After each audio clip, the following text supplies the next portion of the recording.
Hey, hi, howdy! Welcome back to my channel, Nikki Read That.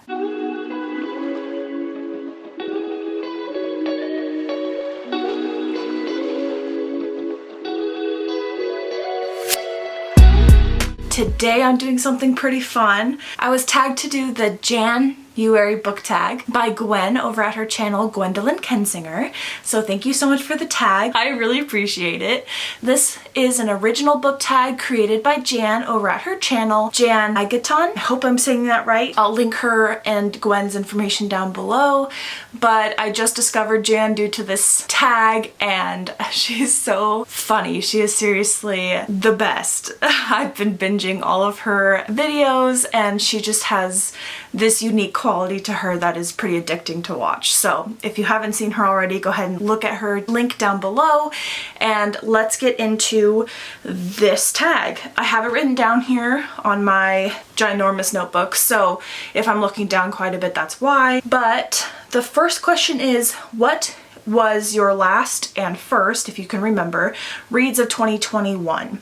So my first book of 2021 is actually Memento by Kristoff and Amie Kaufman. It's a novella, so it's essentially the information of what occurred prior to the Illuminae Files series. It dropped at midnight on the very first day of the year and I had to read it. I read it at like midnight and it's a novella. It's very short. I think it was like 50 something pages or something like that.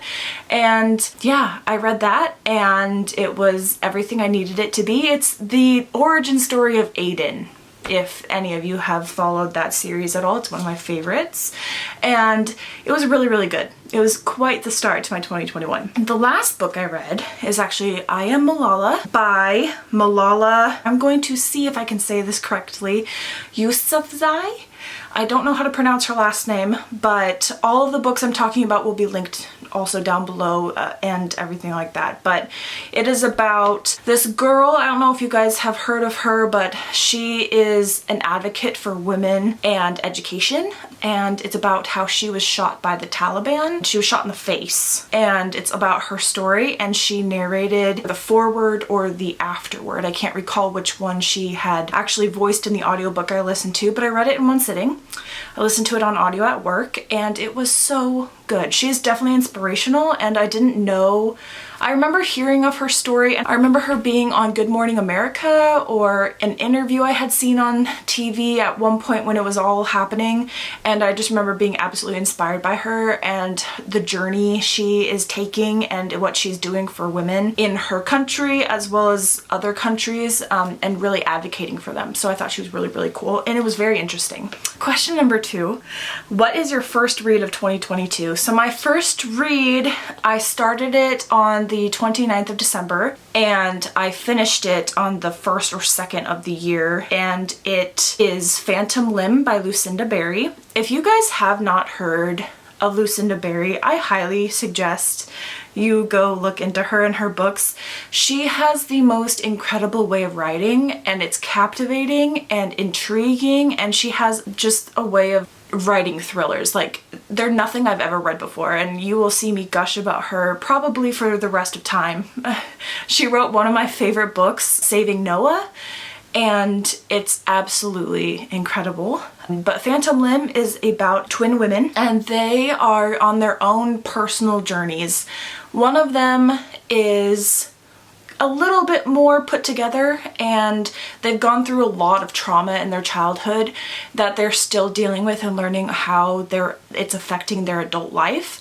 One of the twins is super put together. She has a job, she has a new boyfriend, and she's like thriving. Her twin, on the other hand, has gone through some emotional turmoil due to their childhood, and she's really trying to navigate who she is and what she's doing with her life. She's not extremely motivated, or she has been in the past and isn't so much anymore. She's a cutter, she self-mutilates, she has tried to commit suicide. As you can tell from my description, it is extremely hard-hitting, and you should definitely check out the trigger warnings if you're interested in looking into this book. All of Lucinda Berry's books are extremely intense, so I highly recommend checking out the trigger warnings for every single one before you go into it. I wouldn't want any of you to be, you know, caught off guard by anything happening in those books. But yeah, so one of the twins is super put together. The other one not so much, kind of doesn't know what she wants to do. She's kind of an embarrassment to the more put together twin, and this twin all of a sudden wakes up in a hospital and finds out that her other twin has committed suicide and is no longer alive. So she's trying to figure out, like, I was just with her. I don't understand how this could have happened. Why am I in the hospital? Like, why are you guys keeping me here? What am I doing here? What has happened? What's going on? And it follows that whole thing. And it's very interesting. I really enjoyed it. Phantom Limb is the title. Number 3, share your 3 reading goals for 2022. My first reading goal is to read 75 books. My second reading goal is to finish some series that I'm reading. You guys, I am a really horrible series reader. If any of you know me, you know that I have been trying to read the Outlander series for forever? For a very long time. I am on A Breath of Snow and Ashes, and it's number, I don't know. So she also, Diana Gabaldon, also just released her newest book in the series, Go Tell the Bees That I Am Gone, and I have it. I pre-ordered it. I own it. I have it. I have yet to actually finish the original series, up until that point, so that's top priority. Second, I have not finished Six of Crows. I read Six of Crows and I haven't finished the series. It's only a duology. I don't know why I haven't finished it. I'm also currently in the middle, not even the middle. I'm in the middle of the first book of Throne of Glass. And I'm trying to figure out if it's for me or if I completely missed it. And it's just not something I'm ever going to care about. So I'm interested in finishing that. Are there any other series? I have so many series. Oh, I'm halfway through The Poppy War. I was really liking it and then I put it down. I was really into it. I like it. I want to finish that series. I want to read that series. So I have a list. So that's great. And number 3, I want to stop relying so heavily on audiobooks. I really need to make sure that I'm not becoming the kind of person that can't read a physical book without the audiobook accompanying it. I really don't want to be that person, and I feel that I'm becoming that person. That's not a bad thing. Okay, that just means you have more opportunity to take the book with you wherever you go, and more reading opportunities is always a good thing. You're just not physically reading with your eyes. And I have a lot of physical books, and I just need to make sure that I'm not relying on only getting the audiobook so that I can read the book. Like, I just need to sit down and read with my eyeballs. So those are my 3 goals for 2022, and I'm going to really, really try to not be that person. So, question number 4, share 3 of my most anticipated titles. Okay, number 1 is Something Wilder by Christina Lauren. I didn't even know this was happening until I was looking or watching something. I don't know if I was looking at Goodreads or if I was watching a YouTube video. I don't remember, but all of a sudden it was like, oh, Something Wilder. It was on somebody's like most anticipated maybe. And I was like, holy crap, hold up. They are on my auto-buy list. So why did I not know this was happening? So, I have it pre-ordered. Okay, don't fight me. The book buying ban has been going really, really well. So yeah, that's number 1. Number 2 is Reminders of Him by Colleen Hoover, which I actually got delivered to me yesterday. I haven't picked it up yet only because I'm not ready yet. I have a couple of things I'm currently reading that I want to get through before I'm in the mood for whatever this is. I don't know anything about it, and I'm okay with that because I don't want to be spoiled for anything. I don't want to know what to expect, and I also don't want what the synopsis or what other people are telling me to determine like how excited I am about it. So Reminders of Him by Colleen Hoover is another one. I actually have 4. I just remembered one. I have pre-ordered House Across the Lake by Riley Sager. That one is on pre-order, and that one is coming out in June-ish. I believe. And so I have that on pre-order. And then the other one is The Paris Apartment by Lucy Foley. I actually am super interested in this one. The premise sounds really intriguing. I love the concept and I don't know a lot. The only thing I'm kind of assuming is going on is that there's this person, I don't know if it's a man or a woman, who is in an apartment, and it's about like what you're seeing in other people's windows from where you are, and like what's real, what's not. And that's kind of just a broad, I don't want to go too much farther into that because I don't want to be spoiled for anything. So those are 4 that I'm super, super excited about. Question number 5, which goals did you meet / not meet last year? So I read actually 87 books out of 50 that I wanted to read. So that one was pretty exciting. I wasn't really trying to read that many. I think I just kind of got, there were some that I was super into. I was listening to a lot of audiobooks last year. They're just kind of my favorite because I'm able to listen to them at work, and my coworker and I were listening to quite a few together, and it just kind of started this whole thing. So yeah, it turned into 87 books, which is great. The other thing is I didn't really set any other specific goals, which I'm trying to change this time around. I really want to be a little bit more specific in what I want to do with what I'm reading and tracking that stuff a little bit more, which I'll kind of get a little bit more into later on in the questions. But yeah, so didn't really set too many specific goals other than the 50 reading goal, but I exceeded that, so yay me. Question number 6, are there any new releases coming this year that you aren't interested in? Yes, quite a few actually. The House of Sky and Breath, which is the second book in the Crescent City series by Sarah J Maas, I don't care. I have not quite been convinced that Sarah J Maas is an author that I care about. I get she's super popular. I just feel like I missed why. Like I didn't grow up with reading her books. I haven't really found any books of hers so far that I've really enjoyed. So her new release, and it's another series, I can't. So not really interested in that. The other one is I Kissed Shara Wheeler by Casey McQuiston. I've never read anything by Casey McQuiston that I'm familiar with or that I'm recalling off the top of my head. So I just don't really know if she's an author for me. Plus I really dislike the cover of that book, and I am a cover whore. I go after covers like nobody's business. So if it brings me in with an interesting cover, then I'm definitely more intrigued, and I look into it a little bit deeper of like, maybe reading the synopsis. I don't do that very often, but kind of keeping my feelers out of like, are people liking this? Are people I trust liking this? What are people saying about it? I hate the cover of that book. I'm sorry if you like it. I just think we could be doing better. Question number 7, any reading habits you want to change this year? Yes. Like I said, I want to be a little bit more specific in what I'm doing with my reading and paying attention a little bit more to that. So I want to read more diversely.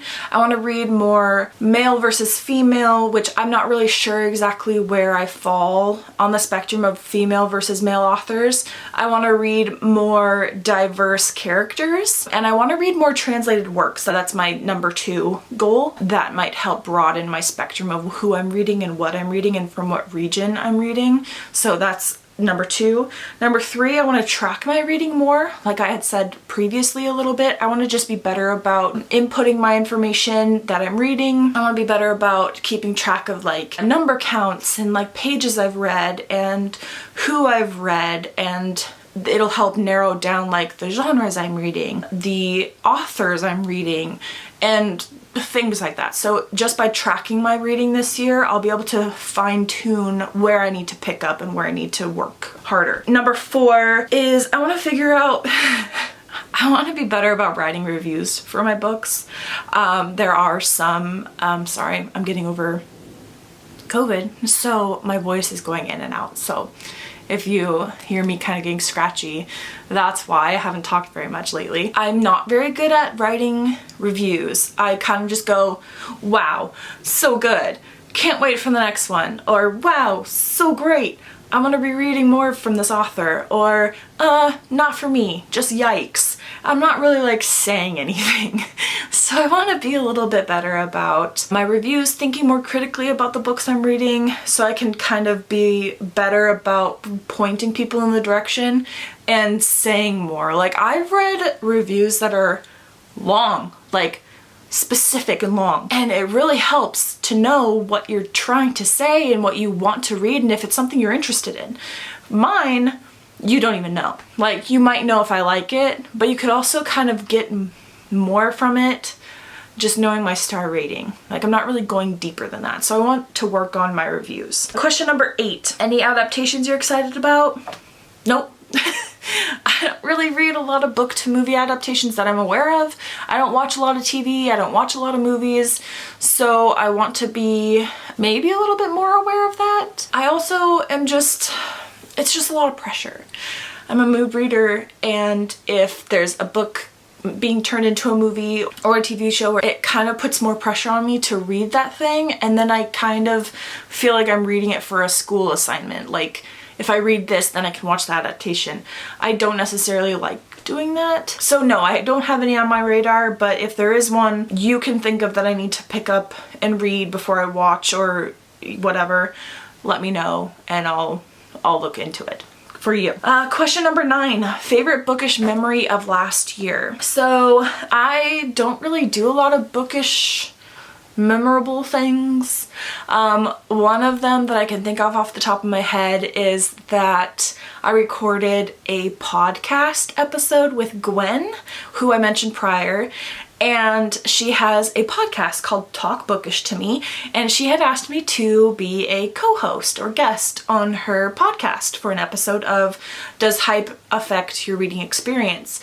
And it was fun. It was great. It was her first episode of her 3rd season of her podcast. It came out on the 10th of this month, January. And I was honored. I was honored. It was a complete thrill. I had a really great time talking with her, and we had a really good time. It was really fun. I told her if she ever needed a co-host or guest appearance again, I'd be right up there on wanting to do it. So I think that was probably the top memorable moment, and it literally happened last month. Like, I filmed it with her last month. So a very last moment memorable moment that happened for me. The other thing is, of course, just hanging out at bookstores. I thoroughly enjoy going book shopping. As you can tell, I have a problem. My friend Shelby and I go to our favorite bookstore. We haven't been together in a while to go there, but it's definitely always a memorable time. We always have a good time. And I went back to Barnes & Noble for the first time in forever. I always enjoy perusing those bookshelves and kind of taking a look. I've also really started, anytime I go to Barnes & Noble, I do try to ask a staff member or just a random person I see in the aisles what their recommendation of a book would be for me. And last time I asked, where is it? I asked a employee what he would recommend, and he mentioned The Dinosaur Nights by Victor Milan, and I had never heard of this. And he had said, I don't know if you're interested in it, but it's called The Dinosaur Knights, and it's exactly what it sounds like. It's a bunch of knights riding dinosaurs, and it's blurbed by George R.R. Martin, so naturally I picked it up. And I found out it is the 2nd book in a series, so I have to find the first one, which is fine. But it looked really interesting. He was super passionate about the story, and I was like, sure, what the heck? What am I gonna do? Buy it. So that's something I've kind of just started doing, and I think it's really fun. It's kind of nice just talk to people that are in the aisles and just kind of find a random person and just be like, I like to read. You like to read. What book do you recommend to me? And it's really fun to see them light up and talk about something they're passionate about. So I've started doing that, and I find it really interesting and fun to talk to people that way. And number 10, any carryovers from last year that you still plan on finishing? No. That's meaning, do I have any books that I started last year that I had to carry over this year? The answer is no. I'm a book finisher, like I DNF, which I'm just starting to kind of get into DNFing and what that looks like for me me and where I'm comfortable DNFing and just getting comfortable with the idea of DNFing. And so I didn't carry over any books from last year to this year that I had to read or that I haven't read yet. There was a book or two that I was like almost finished with that I read in the first couple of days of the year, but other than that, no, I don't tend to do that very often, even if that means I stop reading, you know, a few days before the new year and not start anything new so that I don't have to carry anything over. So that is essentially how I make sure that I don't really have any baggage left over from the year before. So that concludes the JAN-uary book tag. Thank you so much, Gwen, for tagging me and for making me make this video. It was really fun to talk about those things, and I can't wait to do it again next year with a little bit more of a follow-up of how I did with my goals, and hopefully it'll be something I can continue to do throughout the coming years. So if you have not been tagged to do this tag, please consider yourself tagged by me. Let me know that you've completed this tag. Let me know you've done it so that I can go take a look at what you've done and how it's all going about. Again, please check out Jan's channel. She's absolutely hilarious and her videos are really, really great. So please take a look at her, and please check out the Talk Bookish to Me podcast that Gwen hosts. It's a really fun time, and she's got a lot of really great plans for this coming year in her podcast. It's really, really exciting to see her thrive this way. So thank you so much for watching this video, and I'll see you in my next one. See ya!